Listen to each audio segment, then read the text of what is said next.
Welcome to Unit 2 of the Drawdown Roadmap video series. In this video, we're going to talk about the science we really need to know first before we build the Drawdown Roadmap. The first thing I want to talk about is how climate change is caused by more than one greenhouse gas. Of course, we've all heard that greenhouse warming, climate change is caused largely by carbon dioxide, emitted by fossil fuel burning. That's true, but there's actually a little bit more to it than that. Other gases like methane and nitrous oxide, as well as other things we do as humanity, also contribute to climate change, and we need to understand all of them. So let's dive in and look at it piece by piece. Here we see a breakdown of what causes the warming we're seeing today from its different component parts. The first part, and the largest, is carbon dioxide emitted by burning fossil fuels, the thing we've already heard about. Well, this contributes about 62% of the warming we see today. Again, this is burning coal and oil and natural gas, gasoline, any of these so-called fossil fuels, which releases CO2 into the atmosphere. That's the biggest contributor to climate change today, but it's not the only part. In fact, about 40% of climate change is caused by other stuff, and we need to understand that too if we're going to truly solve the problem. So one of the other ways that we cause climate change is by releasing CO2 into the atmosphere when we pour cement and make concrete. This has nothing to do with fossil fuels. This is just the chemistry of cement and concrete that outgasses CO2 into the atmosphere. So that's pretty important. Another major contributor of greenhouse gases is the CO2 we emit from land use, especially deforestation. Burning down trees is just like burning coal or oil. They're all made out of carbon, just some of this is alive, the other stuff is dead. But they both release CO2 into the atmosphere in the same basic way. About 11% of climate change today is caused by the CO2 emitted from deforestation. An important note, 11% of the warming is caused by deforestation. That's about the same amount of the total warming contributed by the entire US economy. So here's deforestation of 11% of climate change today, and here's the entire United States, also about 11% today. It's interesting, we hear a lot about the US and not as much about deforestation. We need to kind of keep a balanced perspective and look at all the different things that together cause climate change. Another thing we have to worry about is methane, an entirely different greenhouse gas from carbon dioxide. Methane, or CH4, is also what we call natural gas. So naturally, part of the emissions of this stuff comes from the natural gas industry. So little leaks of natural gas out of wells in the ground, or pipelines that deliver natural gas to cities, or even in our homes and appliances, leaks of natural gas can leak into the atmosphere and cause additional climate change. But methane's also caused biologically, and it comes from agriculture and our farms. One source is rice fields, but the biggest source here comes from animals, especially cattle and dairy cows. We've all heard the joke about cow farts causing climate change.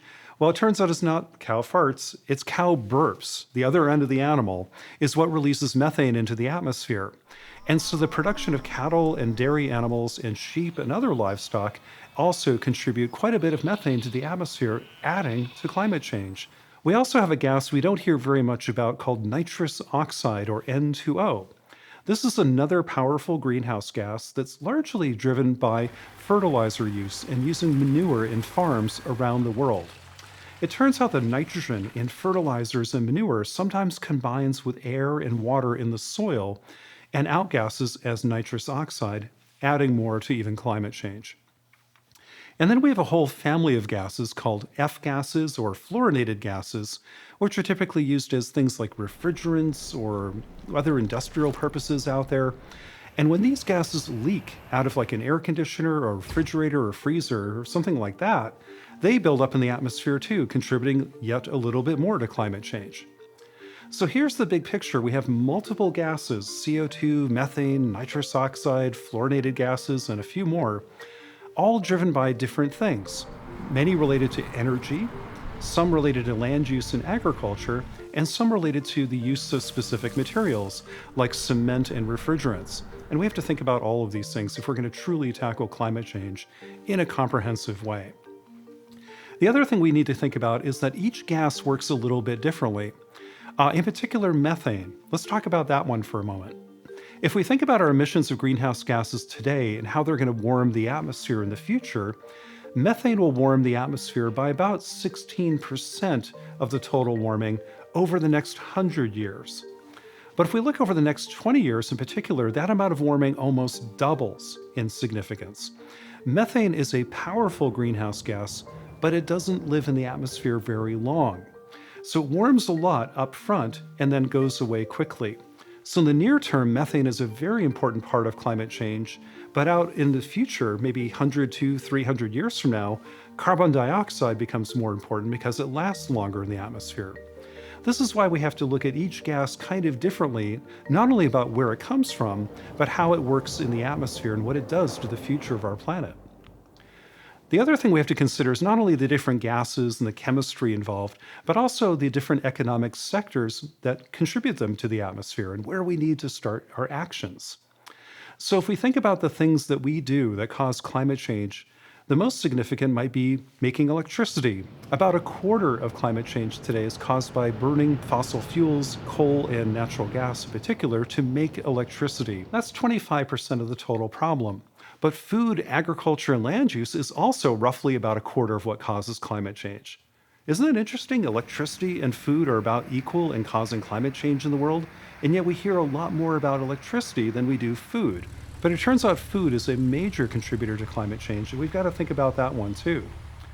Then we have industrial sources, things like making cement, steel, making plastic, processing waste around the world, all those kinds of things. That's also a major contributor to climate change at about 21%. Then we have transportation, things like cars, trucks, boats, trains, airplanes, all of that stuff that we use to get us and our goods around the world. That's about 14% of the problem. Then we have buildings, which in addition to the electricity they use and the materials they're made from, emit even more greenhouse gases, another 6% or so, from things like furnaces, hot water heaters, boilers, leaking air conditioners, basically the stuff in the basement of your building. That's contributing too.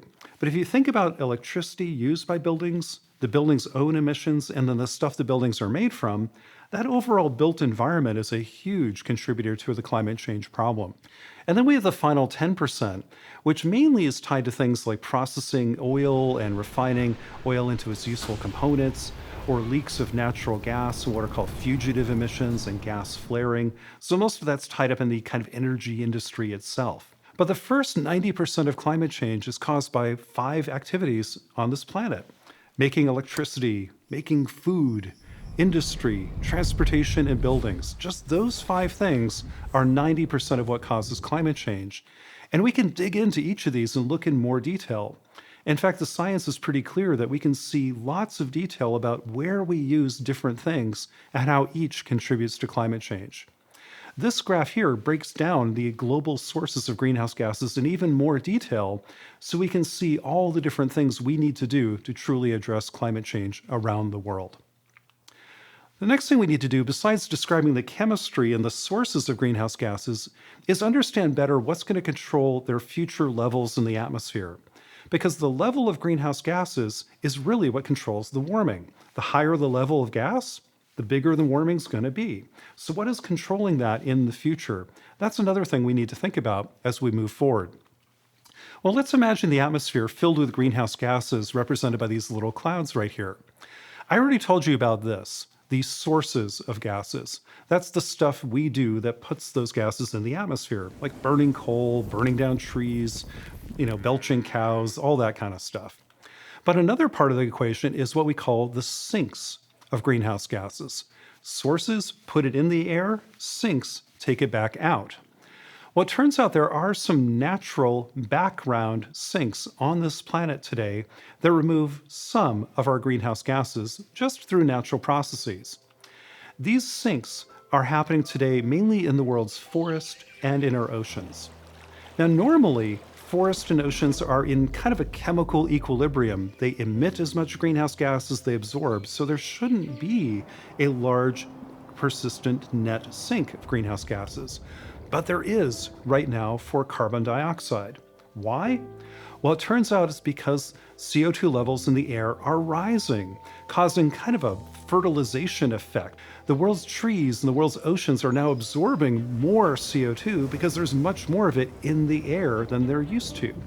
And that so-called kind of fertilization effect is driving sinks of carbon in our forests and our oceans above and beyond what's normal for our planet. And that's removing about half of the carbon dioxide emissions we're putting in the air every year. Thank goodness. Because if that weren't true, global warming would be a lot worse today than it has been. Now, above and beyond these natural sinks of carbon that are happening right now, we humans could maybe, if we're clever, add even more. And we call these anthropogenic sinks. That's just a fancy word for human-caused sinks. These could be things that we do on land, like planting trees, or in the oceans, like farming kelp, or maybe with machines that actually suck CO2 out of the atmosphere and pump it underground where it can't cause further harm.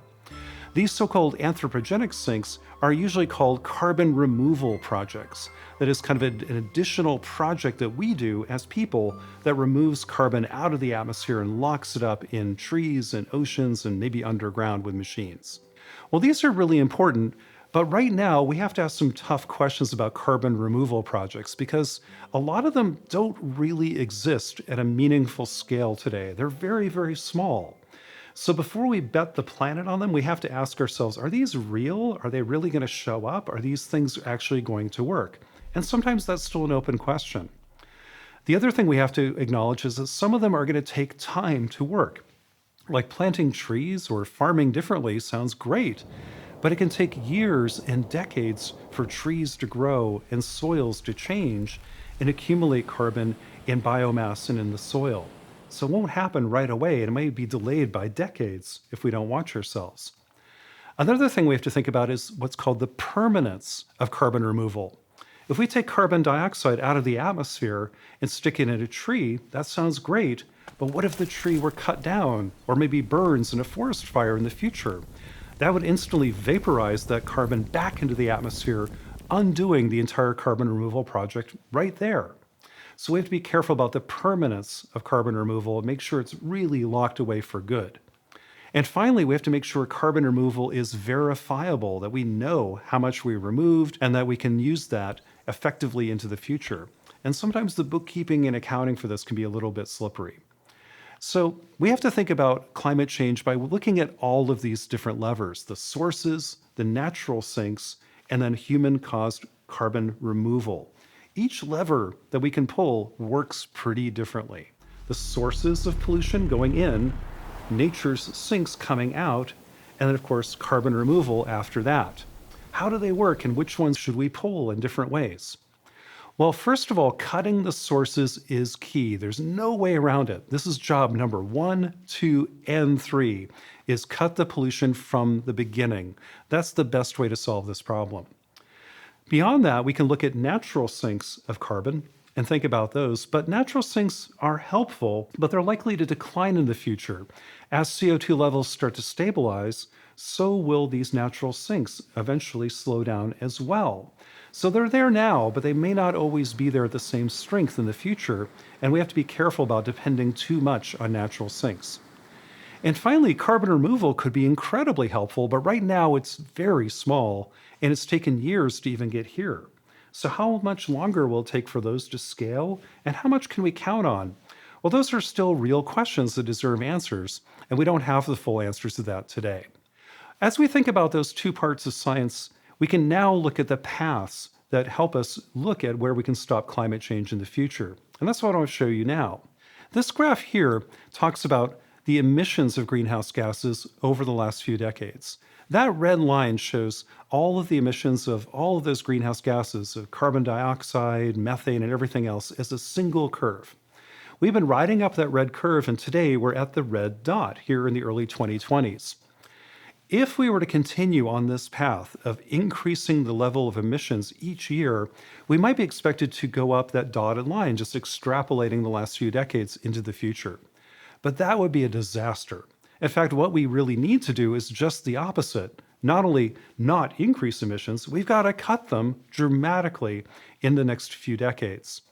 It would be best if we cut our emissions a lot right now in the 2020s and early 2030s, and hopefully we can cut them by maybe 40 to 50% in the next 10 to 15 years.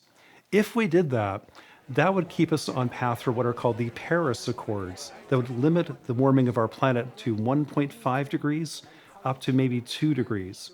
Better though, closer to 1.5. If we follow that curve, that would keep us on target for a 1.5 degree world, which is probably the best we can hope for at this point. So if we cut emissions dramatically in the first decade or so and keep cutting them in the 2030s and keep cutting again in the 2040s, we've done a lot of the work we need to do. But is it realistic to cut all greenhouse gases completely in every economic sector, in every source, in every country in the world by 2050? Well, I'd love for that to be true, but maybe it won't be. So we might not be able to depend on emissions going completely to zero, not 100%, but maybe we can get it down to 90% cuts. Let's see. But if we can't cut everything, it's probably necessary for us to balance that last little bit of pollution with what we might grow as carbon removal. Now again, carbon removal today is very, very small.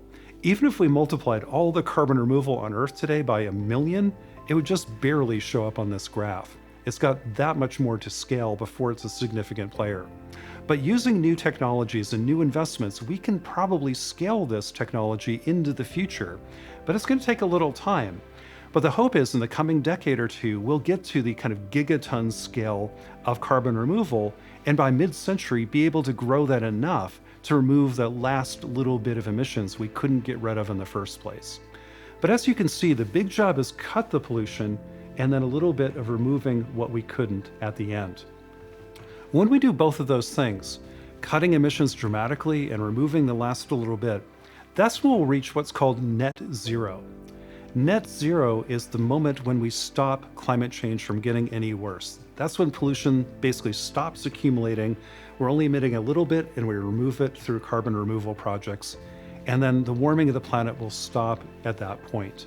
The sooner we get to net zero, the sooner we can stop the warming, and the sooner we can stop the accelerating damages to our planet. So what that requires, again, is big emissions cuts now. There's just no way around that. We've got to cut emissions dramatically as soon as we possibly can. In addition, we're going to have to take some time to allow for limited carbon removal to grow by mid-century to remove the last little bits of pollution, and together they can solve the problem. But one of the things we should learn along the way that a lot of people seem to mistake here is the importance of time. I want to tell you about this concept called the time value of carbon. It's a little bit like the time value of money you might have heard about.